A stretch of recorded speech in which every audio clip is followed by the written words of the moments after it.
بسم اللہ الرحمن الرحیم۔ السلام علیکم ورحمۃ اللہ وبرکاتہ۔ 12 ربیع الاول 11 ہجری کو جب نبی کریم صلی اللہ علیہ وآلہ وسلم نے اس دنیا سے وصال فرمایا تو صحابہ کرام رضی اللہ تعالیٰ عنہم پر گویا قیامت ٹوٹ پڑی۔ تمام اصحاب غم سے نٹھار تھے۔ دیار مدینہ میں سرکار مدینہ صلی اللہ علیہ وآلہ وسلم کیا نظروں سے اوجھل ہوئے۔ اہل مدینہ کی دنیا ہی اندھیر ہو گئی۔ مدینہ کی گلیوں پر ویرانی چھا گئی۔ ہر سمت اداسی کے ڈیرے تھے۔ در و دیوار سوگواری کی تصویر دکھائی دینے لگے۔ ایسے میں جب ظہر کا وقت آن پہنچا تو مؤذن رسول صلی اللہ علیہ وآلہ وسلم حضرت بلال رضی اللہ تعالیٰ عنہ چھت پہ چڑھے اور اذان دینی شروع کی۔ مدینہ کی پرسوز فضاؤں میں اذان بلالی گونج رہی تھی۔ تمام احباب سے گزارش ہے کہ ہمارا چینل سبسکرائب کیجیے۔ جب حضرت بلال رضی اللہ تعالیٰ عنہ نے اشہد ان محمد رسول اللہ کے کلمات ادا کیے تو فرتے جذبات سے بلک بلک کر رونے لگے۔ روتے روتے ان کی آواز بند ہو گئی۔ سارے مدینہ والے بھی ان کے ساتھ رونے لگے۔ اذان پوری نہ کر سکے اور اسے مختصر کر کے نیچے اترے اور کہنے لگے کہ میں قسم اٹھاتا ہوں آج کے بعد میں اذان نہیں دوں گا جب میرے نبی صلی اللہ علیہ وآلہ وسلم کا دیدار نہیں تو اذان بھی نہیں۔ نبی کریم صلی اللہ علیہ وآلہ وسلم کی جدائی کا غم اس قدر گہرا تھا کہ کسی بھی طور منجمد نہیں ہو رہا تھا۔ مؤذن اور امام کا خوبصورت تعلق ٹوٹا تو مدینے میں جینا محال ہونے لگا۔ وہ گلیاں جہاں آپ صلی اللہ علیہ وآلہ وسلم کے قدموں کی چاپ سنائی دیا کرتی تھی وہ گلیاں آج سنسان پڑی تھیں۔ وہ در و دیوار جو آپ صلی اللہ علیہ وآلہ وسلم کے پر نور پیکر سے روشن رہا کرتے تھے آج ان در و دیوار پر ویرانی کے ڈیرے تھے۔ ہر موڑ پر آقا صلی اللہ علیہ وآلہ وسلم کی یاد ستاتی تھی۔ اب مدینے کی ان گلیوں سے گزرنا محال تھا۔ چنانچہ اللہ کے نبی کی تدفین کے بعد حضرت بلال رضی اللہ تعالیٰ عنہ خلیفہ رسول حضرت ابو بکر صدیق رضی اللہ تعالیٰ عنہ سے اجازت لے کر جہاد کی غرض سے ملک شام تشریف لے گئے۔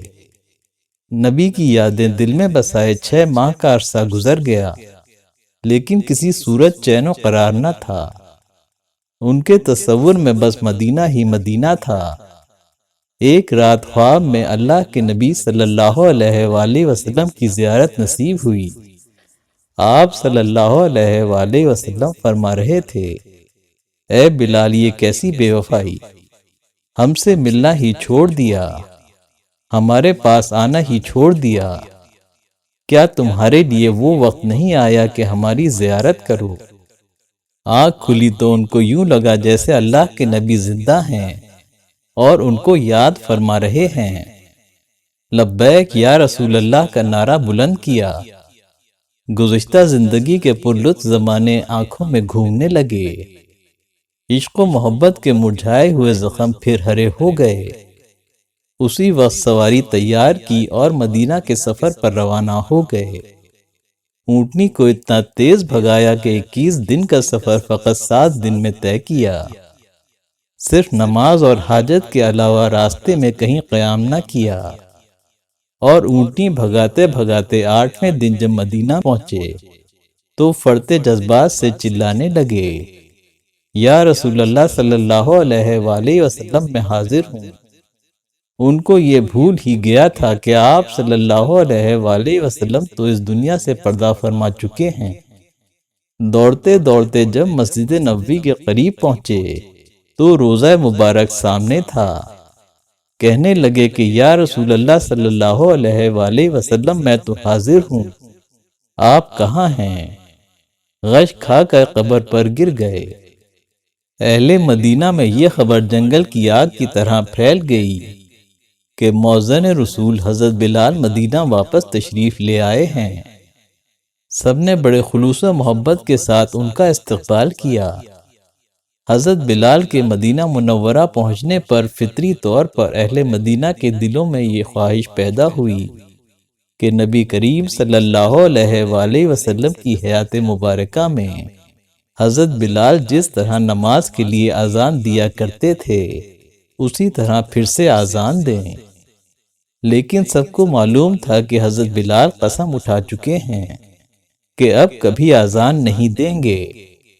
جب نماز کا وقت قریب آیا تو اہل مدینہ نے اذان کے لیے یاد دہانی کرائی کہ بلال وہ اذان جو نبی کریم صلی اللہ علیہ وآلہ وسلم کو سنایا کرتے تھے آج پھر ایک بار اذان سنا دو، مگر وہ تیار نہیں ہوئے۔ متعدد صحابہ کرام مؤذن رسول سے ملنے کے لیے آئے۔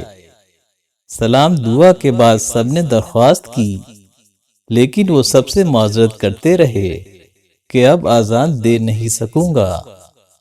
پہلے جب اذان دیتا تھا اور اشہد ان محمد رسول اللہ کہا کرتا تھا تو سامنے چہرہ ودہا کی زیارت کیا کرتا تھا۔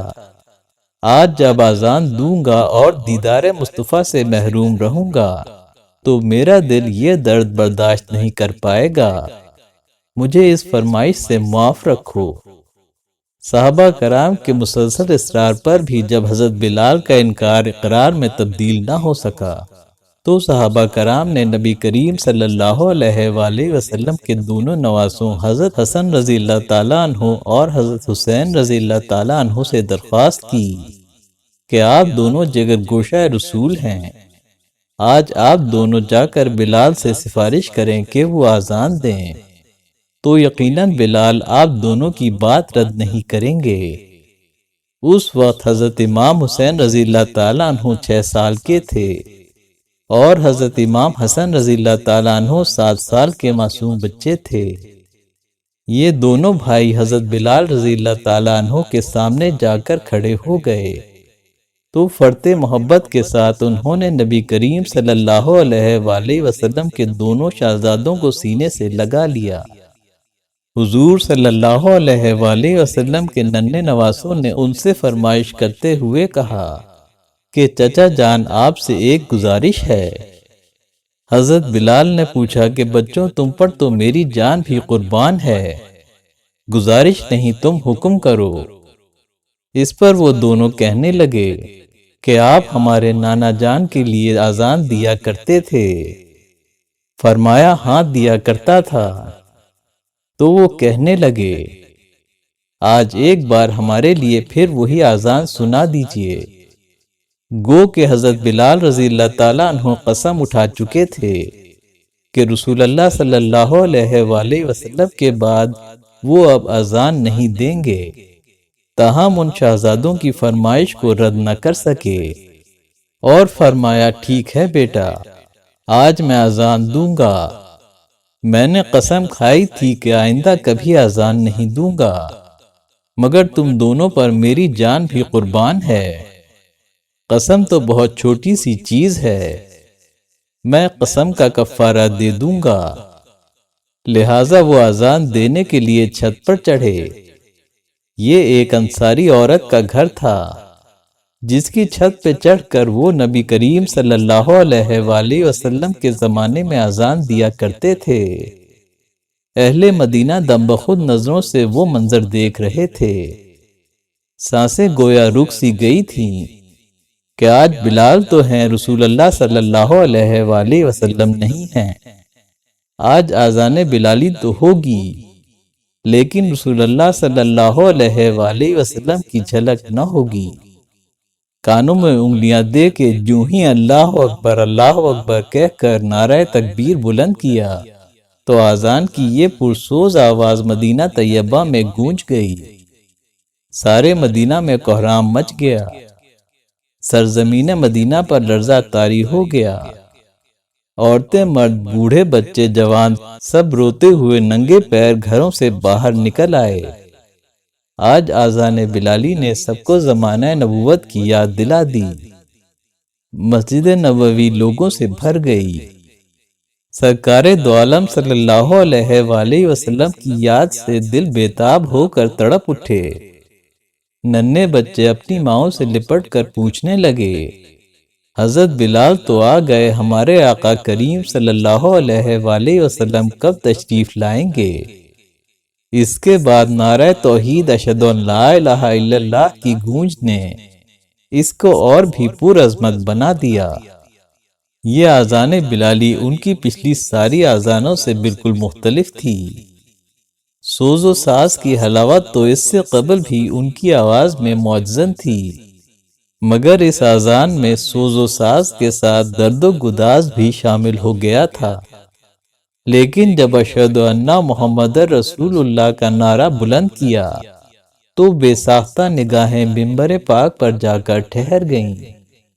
ممبر تو خالی تھا۔ شدت غم سے بے قابو ہو کر غش کھا کر زمین پر گر پڑے۔ ہر شخص کی آنکھوں سے آنسو رواں تھے۔ ہر دل یاد مصطفیٰ صلی اللہ علیہ وآلہ وسلم سے تڑپ رہا تھا۔ کہا جاتا ہے کہ مدینہ میں ایسا پر اثر منظر کبھی دیکھنے میں نہیں آیا تھا۔ یہ تھی حضرت بلال کی آخری اور یادگار اذان، جس کے بعد پھر کبھی حضرت بلال نے اذان نہیں دی اور کسی نے ان کو اذان دینے پر اصرار بھی نہیں کیا۔ امید ہے ویڈیو آپ کو پسند آئی ہوگی۔ پسند آنے کی صورت میں لائک اور شیئر ضرور کیجیے۔ کمنٹ باکس میں کمنٹ ضرور کیجیے۔ اللہ حافظ۔